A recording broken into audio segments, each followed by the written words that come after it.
Hi everyone, my name is Beverly Allen. I am a Tacoma-based family law attorney, and I am recording this video from the Pierce County Law Library, which is now open as of, well, before July 7th, but the date of this recording is July 7th. And I'd like to speak with you today about a motion for default. So first, some terminology. A motion for default means you are telling the court that the other person has been served with legal documents with your petition and your summons, and they have failed to respond. The inference that the court draws from the failure to respond is the person agrees with what you are asking. My practice is family law based, so I'll be speaking about family law motions for default.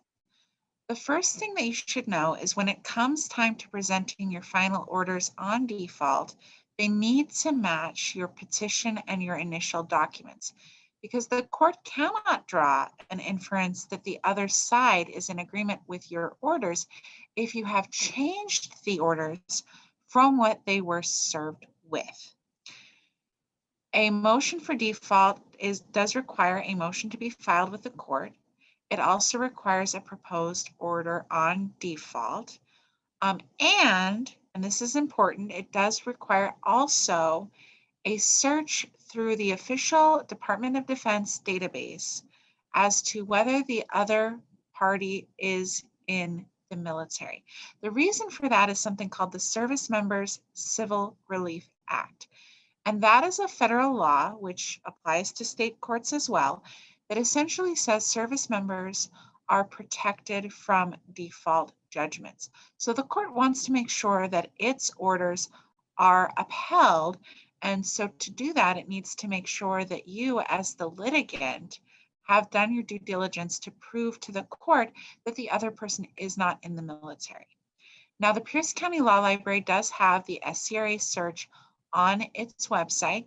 You can also get there just via Google searches. What you're looking for is the SCRA database, and you're looking for a single search. You will need to know the other person's legal spelling of their name, as well as either their birth date or their social security number. It's an either or. You do not need both. To find that information, hopefully you do know their birth date at least, especially if this is a family law situation. But if for some reason you've forgotten, you can also check their social media accounts. You can ask friends. Their birth date and full name is really all that's needed. You can also find a social security number if you filed taxes jointly and have an old copy of your return. So with either or both of those pieces of information, the Department of Defense database will run that search engine, the SCRA search engine, and produce a report about whether or not they're in the military.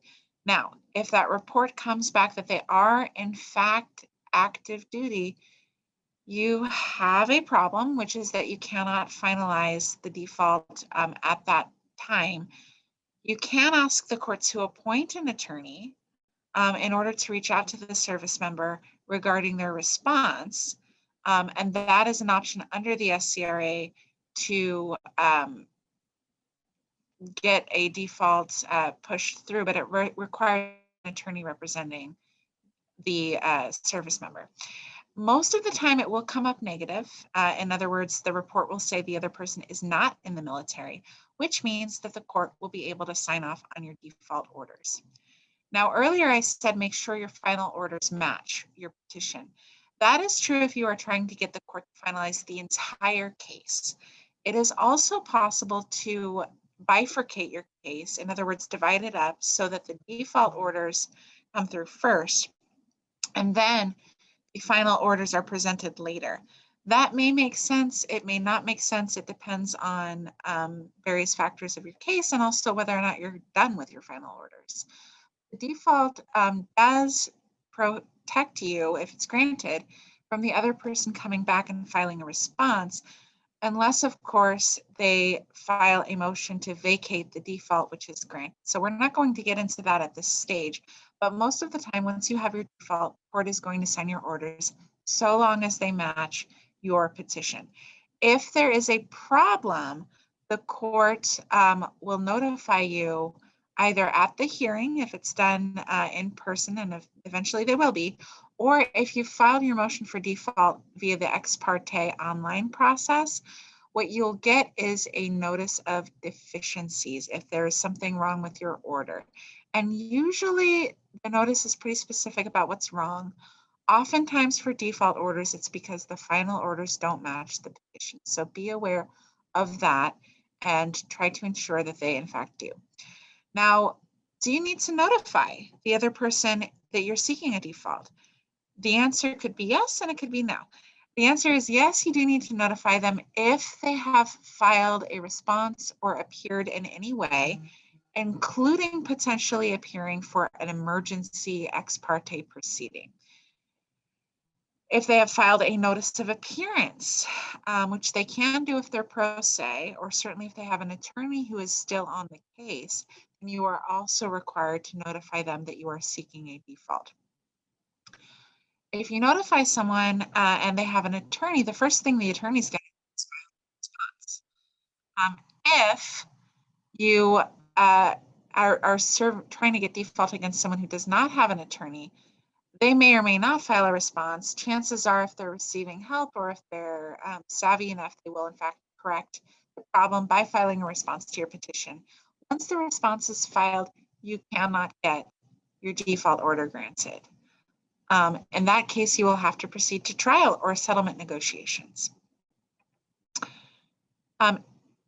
If they have not responded to your motion for default and they are not in the military, you will be fine. You do not have to notify them. You can simply file your motion for default, prepare a proposed order and send that to the court as well, and either mail in the motion for default and the order, or go through the links system, which I highly recommend. It's preferable to the mail-in because it gives you instant feedback on whether your order is signed or on whether there's a deficiency. And if you need help signing up for the link system, we also have another video on that on the Law Library website, or you can call the clerk's office and ask how to set up a links account. So that is our video for the defaults. And if you have other questions or topics, I do encourage you to contact Pierce County Law Library, ask for some more videos on different topics, or contact myself, Beverly Allen. My website is TacomaLegalCoach.com.